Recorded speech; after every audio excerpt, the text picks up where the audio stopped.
like an NLCS matchup, Phillies and Dodgers. I'd be fine if those were the two teams playing for a spot in the World Series. Instead, they're playing for a spot in the NLCS. This is strength on strength. This is star power all over the field, from the starting lineup to the starting pitching to the bullpen to the bench. Shohei Ohtani is going to pitch game one for LA. Christopher Sanchez gets the ball for Philadelphia. Who do the Dodgers need in this series to step up, and what do they need from Ohtani in game one specifically? They need bullpen in the 7th, 8th, and 9th inning if they're going to win this. They've got the rotation. We all know that. You're sitting there with Blake Snell and Ohtani and Yamamoto and Glasnow. You've got that. You're set. You can even start Sheen if you want. That's not the problem. The problem with the Dodgers has been, and they gave up runs to the Reds even when they swept them. The Reds scored runs on them both games. That's the Achilles heel of the Dodgers. So what do the Dodgers need? They need Roki Sasaki to be a guy in October and to help that bullpen out. Or they need to put Sheehan back there and have him be a guy. Or take another one of the starters and use them back there and be creative. I mean, that's the hole that they have. They're going to be really dominant the first 6 innings with that starting pitching. You know they're going to score runs. When you have 3 future Hall of Famers at the top of that lineup, and Shohei Ohtani and Freddie Freeman and Mookie Betts, and you got length with Andy Pages and Teo Hernandez, this team's going to score runs. They are, and they're going to pitch. But that bullpen will determine if they get to the next round or not. And like you, Akeem, because I agree with what you just said, these are the 2 best teams for me in the National League. Forget the records.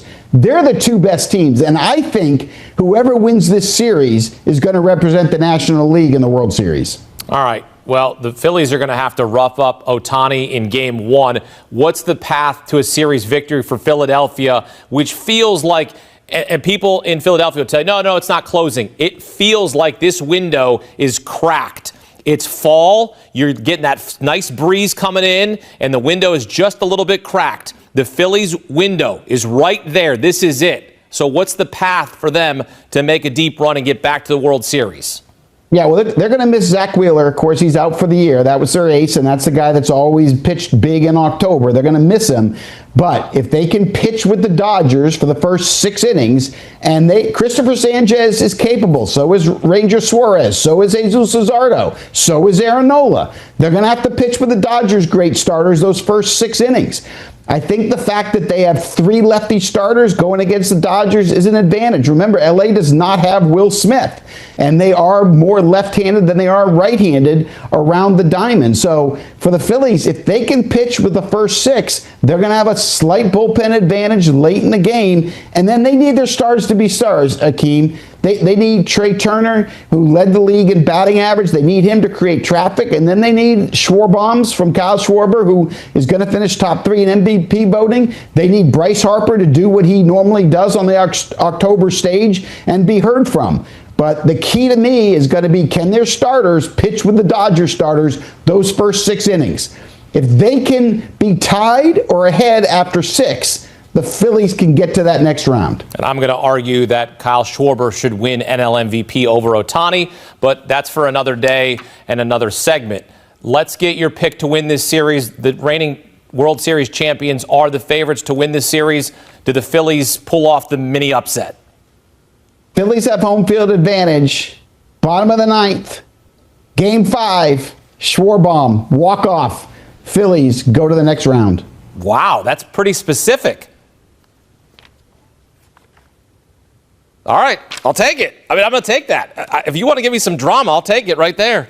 Jim Bowden getting us ready. I love October drama, and I just, there's nothing better for me, the memories of playoff games when somebody hits a game-winning home run to either win the World Series, thank you, Joe Carter, or to take your team to the World Series like Aaron Boone did with the Yankees with his home run. There's nothing better, so let's have it happen this October, too. Yeah, let's have ourselves a postseason. Just a friendly reminder, Jim and myself will be with you post-game for every series here on CBS Sports HQ, breaking it down, getting you set for the next round. Jim Bowden here with us on HQ. Jim, thank you. It is always good to talk ball with him, and we're going to be talking plenty of ball throughout October. As you take a look at the playoff history between these two clubs, the Phillies have won the last 3 series, and the last 3 series were all in the NLCS. It's why I said this really feels like an NLCS matchup, but it is not.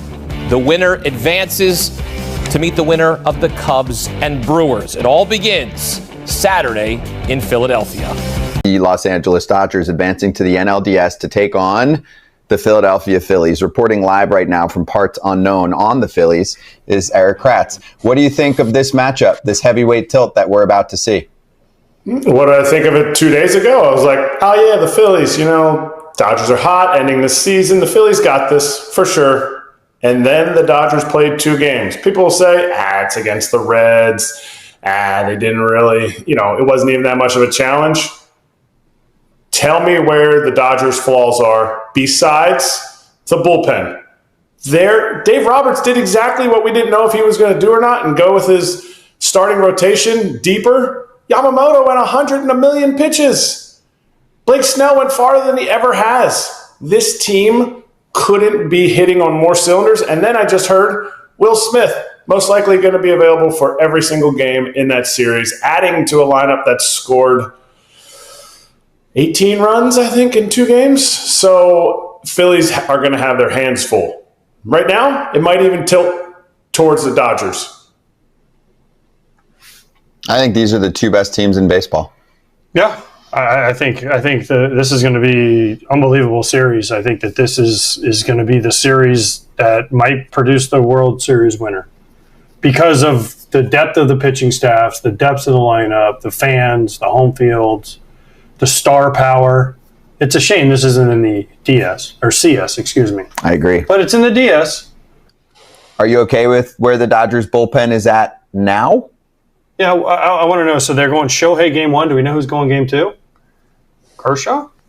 No, I would think Glass now. Glass now? Okay. So, and then they go Snell, re-rack. Yamamoto, re-rack. Mm-hmm. And Ohtani's going to throw on regular rest? Well, so he's got an off day after game 1. The extra off day. And another off day. 1 and 5 in that series. Yes. That's right. I forgot.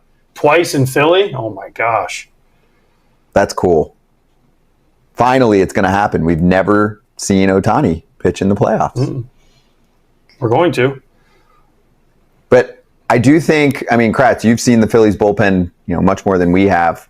The Phillies have, 3 or 4 guys that you feel really good about. Do the Dodgers have that? Right? Like, I'm the biggest Roki Sasaki fan right now. I think he's going to continue it. But that's just come out of the blue suddenly, right? He made 2 appearances at the end of the regular season. What are we trusting right now in the bullpen? Emmett Sheehan looked bad.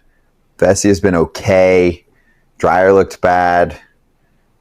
Go down the line here. You're wondering if there are guys in ruts or guys that were just getting back into the feel of the postseason versus how Duran will look, Kerkering. Who else am I missing of the big boys? You don't know.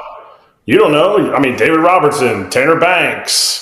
I'm missing somebody else that, is that core. I think it's like 4 or 5 guys. To me, we know what we have with the Dodgers bullpen. If the Phillies make them throw strikes, the Reds did not make them throw strikes. And to a sense, Yoshinobu, he didn't throw a ton of pitches in the zone. They chased away, but his stuff's a lot nastier than anybody in their pen. The Phillies make the Dodgers pen throw strikes, then they're cooked. I think the Dodgers bullpen is cooked because even Roki's outing yesterday, if he has to throw in the zone, it's more hittable stuff. At 100, is he going to be able to keep 100 up all the time because he's not starting and he's going to pitch back-to-back nights? Those are questions too. If he's at that level, with that fork ball coming off of it, I don't know. But they have to throw in the zone. They have to throw strikes in the zone because the Phillies will make them stay in the zone. What do you think? Is that the X factor or the deciding factor in the series? Well, the battle of the bullpens. Both lineups should be good. Both starters should be good. I think it comes down to, one, how Dave Roberts handles his bullpen. What does he get? Can he get anything out of Tanner Scott? Can he get anything out of Trinan? Sheehan looked awful last night. He looked like, whoa, what am I doing out here? Bad. Right? He had to didn't he bring Vesey in like a 1-2 count or something? Dude, that was ballsy.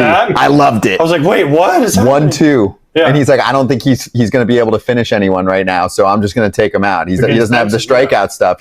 Benson then gets replaced by Andujar for one strike. Yeah, I didn't like that from rough. Tito, but I mean, Tito was going he's trying to get back in the game. They were down 8-4 at that point, so he was trying to hope Andujar ran into one, make it 8-7 or whatever it was. But the whole key to this series is whose bullpen pitch is better. Because we saw Strahm and Hoffman and some of these guys, Kirkering last in the postseason against the Mets last year. They didn't pitch very well. So Duran, okay, but then will Strahm and Kirkering and some of these other guys step up and take over? Because no starter is going to go 9 innings. No, and if you're Philly, I think you try to do what the Reds did okay in the first inning of their Game 2 loss. They actually took some decent pitches from Yamamoto. They were not biting at some pitches from him, and then it all kind of fell apart. Yamamoto was locating more, but they did not bite as much, and Teo made the mistake. He had a 26-pitch first. Yeah. I mean, he 14 extra pitches because Teo dropped the fly ball? Totally. So, great. But also, they put some at-bats on. They fouled off a bunch of pitches. They did take some pitches, but as the game went on, Yamamoto got better. Oh, yeah. And so it was like, once after that first inning, it was like, all right, once the Dodgers started swinging at Mookie 4 hits, and you could just sense it coming.